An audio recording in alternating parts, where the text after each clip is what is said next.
Everyone, today's video is another sparring video. It's about sparring Nathan Gorman. A few people have asked about Nath.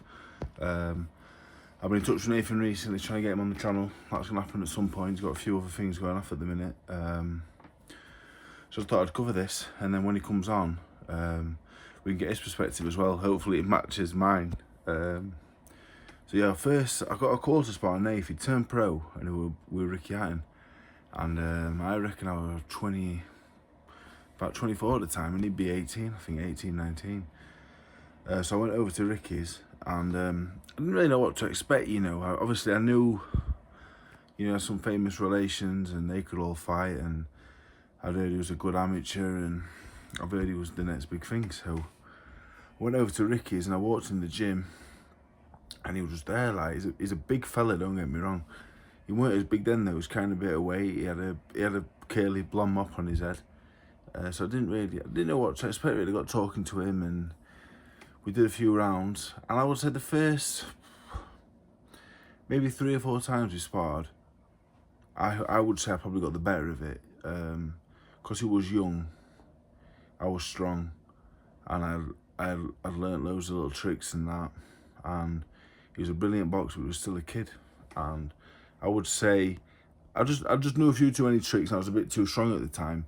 But I remember Ricky being really happy with it. It was good for his development. And as I got to know him, just the nicest fella ever, to be honest. The nicest kid.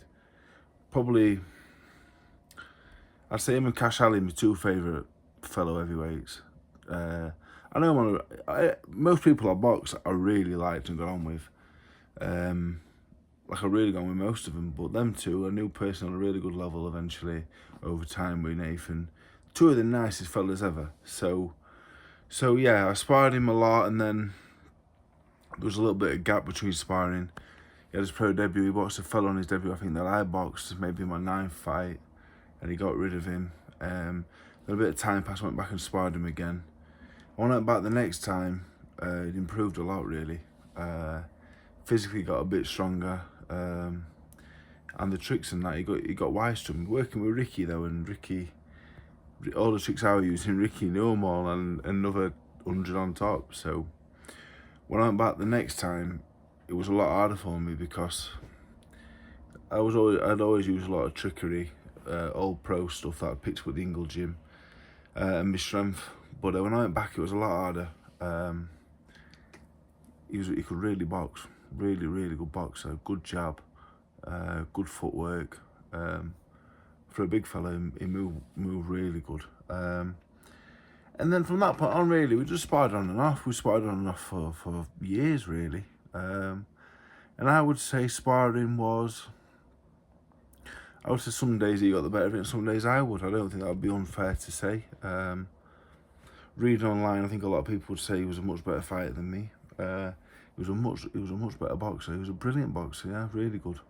And he was only young as well when he was doing all them good things. When he beat Akinlade, and you know, but I think when he boxed up wide, only would have been maybe 22, 23. I thought he was a brilliant boxer. Yeah, out of everyone I've ever sparred, he was really fluid.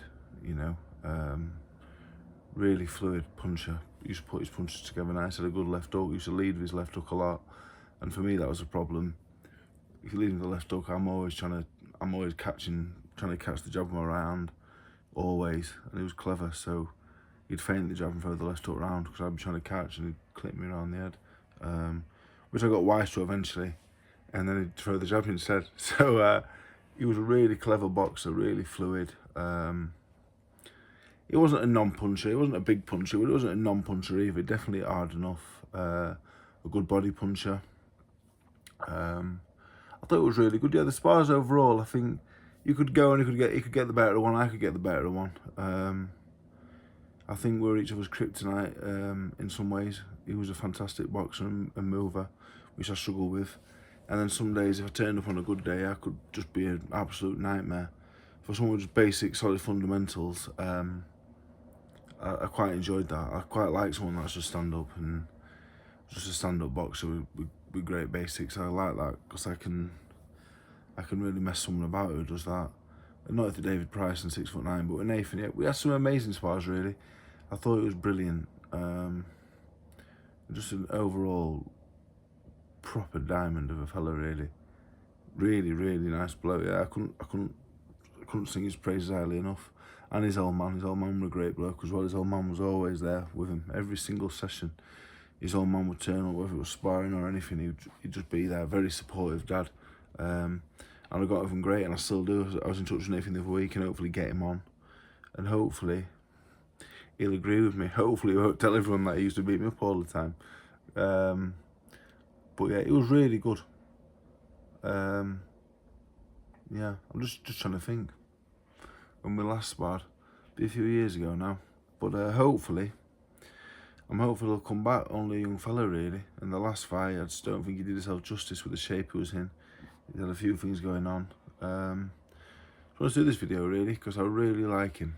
Really good fighter as well. Really good fighter. And yeah, I hate it when I say I had some success in some spars, but I had to do well in some, didn't I? I had to spar somebody and do well. With Nathan, yeah, his style suited me. His style really suited me, but at the same time, he was that good. Don't get me wrong, he'd box my ears off a lot of the time as well. So that's just today's short video on sparring Nathan Gorman.